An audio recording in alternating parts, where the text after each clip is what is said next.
Hello, magandang araw po sa inyong lahat dyan sa South Korea. Ako po si Floyd Wicoco ng The Global Philippine Investors. Sabi ni Marlon, no, video raw para sa inyo, video message.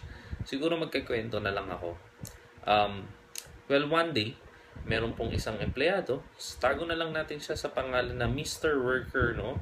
He used to work a lot. In fact, when he got his first salary, his first pay, sa sobrang tuwa niya kasi syempre first time first time nakakuha siya ng sweldo na hindi niya nakakamit sa buong buhay niya, no? He spent it a lot. In fact, he went to the casino, sinugal niya the next week. And then, nagdire-diretso yung pag-suspend ng taong na to until such time na kumbaga excited siya sumweldo kasi alam niya na makakapaglibre siya ng mga kaibigan niya, makakabili siya ng kung ano, mga bagay na hindi niya nakuha before. Okay? And then, there's this another person, tago na lang natin siya sa pangalan na Mr. Curious. Si Mr. Curious naman, parang si Mr. Worker din. Nagtatrabaho siya ng sobra-sobra, pagod na pagod sa trabaho. At the end of the day, of course, he's also excited to get his income. Ganun din siya. He spend a lot. Spender din po siya. Nagkakautang-utang din po siya.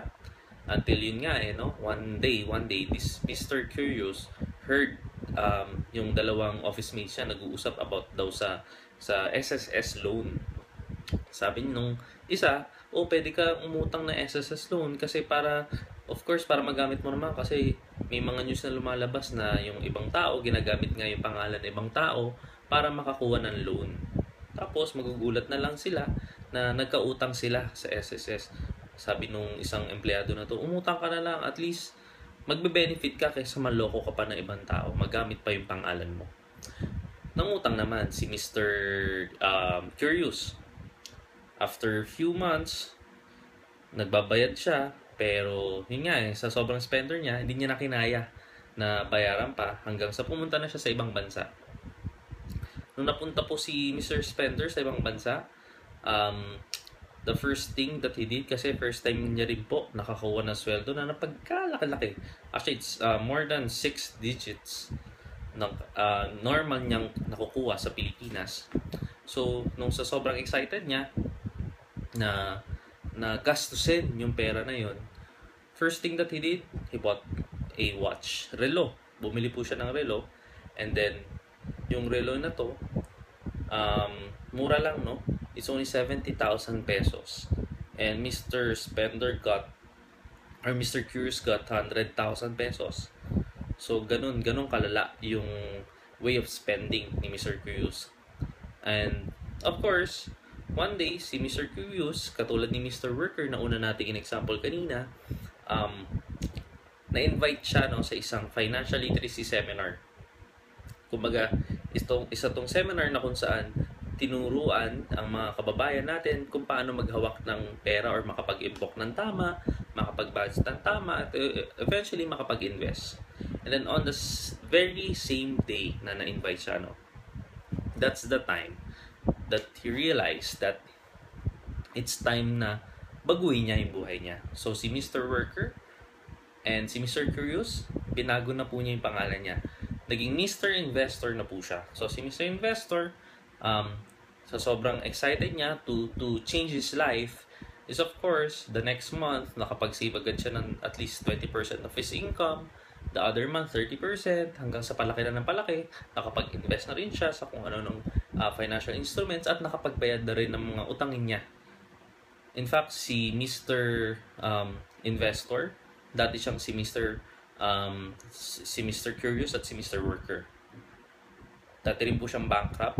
Dati po siyang walang-wala. Negative na po yung buhay niya. Pero of course, sa tulong ng financial education, na-realize na yun yung kailangan ng tao, na ma-educate sila through financial literacy. Yan po ang aking storya. At yan din po ang inspiration or inspirational message na gusto po nating iparating sa inyo.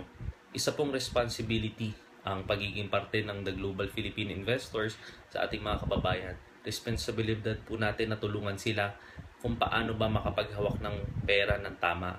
And of course, when you take this challenge, you have to be selfless enough to give your time to this. And of course, we are thankful sa inyo sa pagbibigay ng oras. I know that you're the right persons to be part of the Global Filipino Investors in South Korea. At sana po, tulungan pa po natin yung mga kababayan natin. Kasi tulad ni Mr. Curious, si Mr. Worker, si Mr. Investor na po ngayon. Of course, he's already here in the Philippines and sharing his story to thousands of Filipinos worldwide. At yan po yung mga storya na gusto po nating marinig sa inyo, no, sa ating mga kababayan, na hopefully yung mga gustong makauwi ng Pilipinas for good, magawa nila sa tulong na pag-i-invest, sa tulong ng tamang pag-i-impok, at of course hindi naman nila magagawa yan kung wala ang tulong po ninyo.